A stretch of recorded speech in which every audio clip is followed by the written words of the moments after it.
Hello, my name is KellyMcCart, and I am presenting my data collection results for my Week 7 assignment for the Art of Education University in the Assessment for Art Teachers course. So first, before I begin, I want to present my rationale for this. As I discussed in Week 6, this was a collaborative lesson between art, STEM, and the third grade curriculum on identifying plants. That was sort of a collaborative unit to emphasize the new science standards in Pennsylvania. So my three data tools that I had from Week 6, I was able to edit a little bit with the feedback that I got from the Week 6 assignment on Tuesday night. However, I had to give my final survey of assessment on Monday with the cycle of homeroom of 22 students that I was doing this assignment with. So I'll explain in a little bit how some of that feedback about question 2, where Professor Myers, you mentioned about separating that question.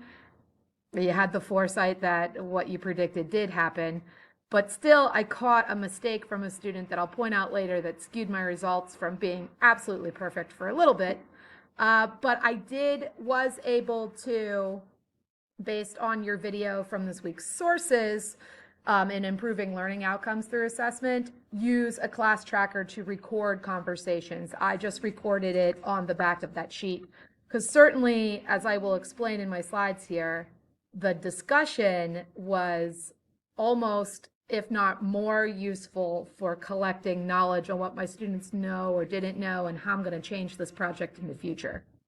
So first, when we did our sorting activity, my results, and instinctively I thought so, were that most kids could sort what was a living or non-living thing without any prior knowledge or just a little bit of explanation. However, it was the conversations that proved to be very meaningful. For example, from my notes, Team 2, though they got all of them correct, had a large discussion about whether or not dirt was alive or not. And their argument was, for some of the kids, that dirt contained living things and therefore was alive.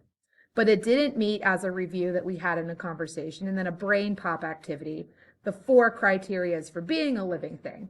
That's that it grows, a living thing responds to stimuli, it reacts, they reproduce, and they consume energy. And it's those things that Team 4 got wrong on my data collection tool. You can see this here. The 2 things they got wrong were laptops. Their argument was that Chromebooks consume energy, therefore they're alive. And seashells. Again, seashells come from a living thing. So these results told me, even from the things that they got wrong and conversations, what I could do in the future when teaching this assignment is discussing more what makes something living or non-living or once alive or supports a living thing. So we took these sorting activity as a formative assessment before we went on to then mixing up objects on their table and having them create a composition in a cyanotype. So 21 out of 22 students sorted things correctly, but I thought it was initially 100% of kids. And here's the reason why. One student, or 5% of my class, I marked as needs improvement because what I did not realize until I got to this sheet here when she answered question 2 is her artwork was entirely sorting clothespins, and I thought she had sorted that as a non-living thing. Like my perception was that she got that correct, but she marked clothespins as a living thing, and when I discussed that with her and the class, she marked it as a living thing because clothespins are made out of wood. And therefore, she called that alive. That wood is from a tree, and trees are alive, et cetera, et cetera.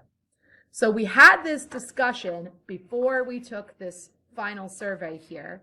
And here's the results of my students from that.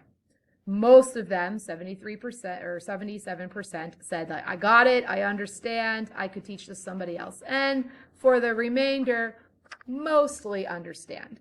And I believe this is because, as I discussed here in my final results when I'm reflecting, is that I need to, in the future, looking back at this data I collected, discuss with students what makes something living or non-living, but also if it once came from a living thing or supports a living thing.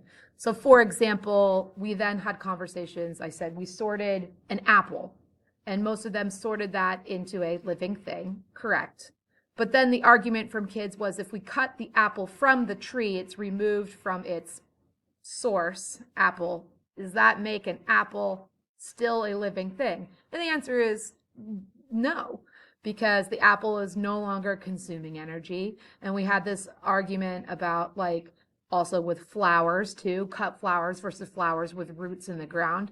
And I believe I've listed here bones. So fossils, like a dinosaur bone or a seashell, they are things that came from a living thing, but the fossil itself is not alive. The dinosaur was alive, and the fossils are evidence of that once living thing.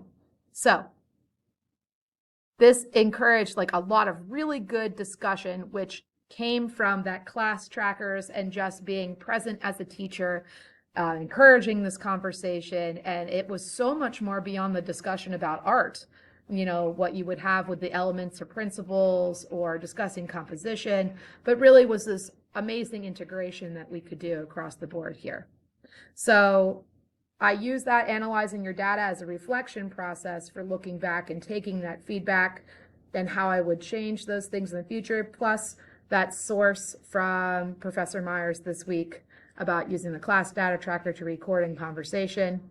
In the future, these are things that I would make as an edit to this, but of course, it was really nice to document and have these things recorded physically on a piece of paper using these data collection tools that we designed from week 6.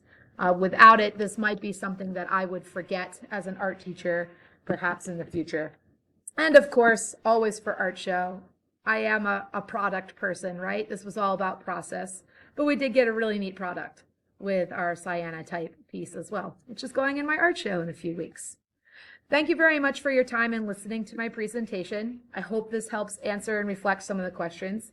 Please read through some of my slides to see my sources and maybe if I need some things in more detail. And as always, your feedback is appreciated. Thank you so much.